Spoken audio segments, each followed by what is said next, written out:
Je vais vous faire un aveu. Moi, j'ai foi en l'humanité. Les plus grands problèmes du monde, les changements climatiques, les grandes maladies, le sida, le cancer, le retour de la Coupe Stanley à Montréal, je sais qu'avec la recherche collective, le travail des grands esprits et de nous tous qui y mettront l'épaule à la roue, on va s'en sortir.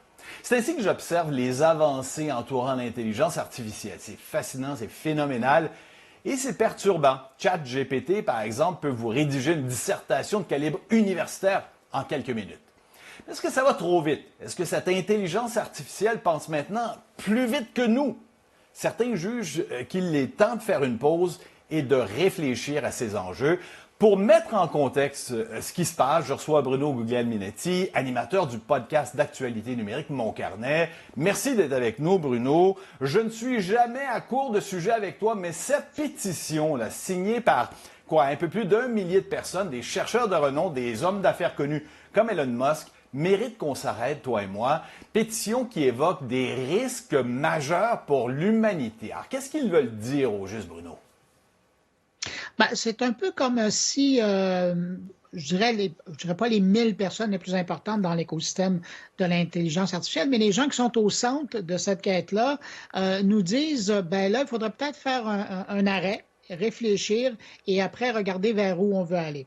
Et dans ce sens-là, je vous dirais que Montréal est probablement même dans un endroit important de cette réflexion parce que derrière cette pétition-là et derrière un texte qui a été publié par l'UNESCO la semaine dernière, il y a un homme, Joshua Bengio, qui est un des pères fondateurs de la technologie qui est derrière les outils d'intelligence artificielle comme ChatGPT, dont on parle depuis longtemps. Et lui et d'autres comme lui se disent que ça avance tellement vite aujourd'hui et on sent que les gros joueurs du numérique sont lancés dans une course folle. Pensez à Google qui vient de sortir aux États-Unis son Bard.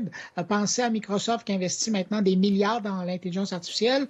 Il se dit, ben, peut-être qu'avant de les laisser courir comme ça, faudrait peut-être arrêter pendant 6 mois, réfléchir, poser les vraies questions, prendre des décisions et s'assurer que les politiques à travers le monde prennent des décisions pour encadrer le développement de l'intelligence artificielle. Puis après, ben, on poursuivra l'avancée. Tu connais l'expression toutefois, Bruno, on n'arrête pas le progrès. Est-ce qu'il n'est pas un peu trop tard pour mettre sur pause toute cette recherche qui roule quand même tambour battant?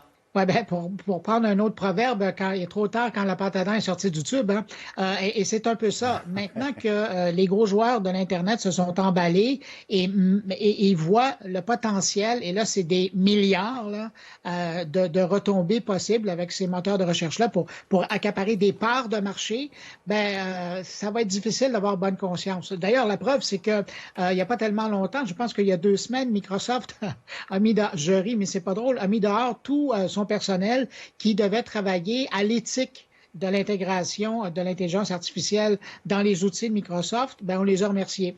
Alors, c'est vous dire l'importance que ces entreprises-là ont envers l'éthique qui entoure, la réflexion qui entoure l'utilisation de l'intelligence artificielle. Tu penses, Bruno, parce que tu l'as évoqué un peu plus tôt, que le politique et finalement la démocratie, nous tous, entre nous, on peut finir par quand même réussir à encadrer tout ça un peu et faire en sorte qu'on sache un peu mieux où est-ce que tout ça peut nous amener?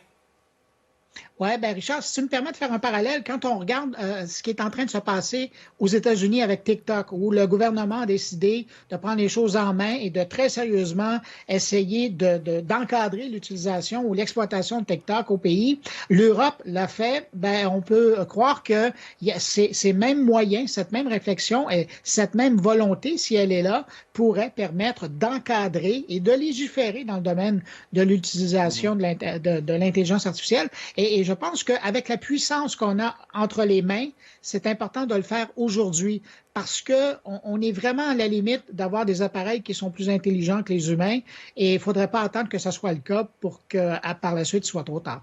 Tu me rassures dans ma foi dans l'humanité, Bruno. Merci d'avoir été avec nous.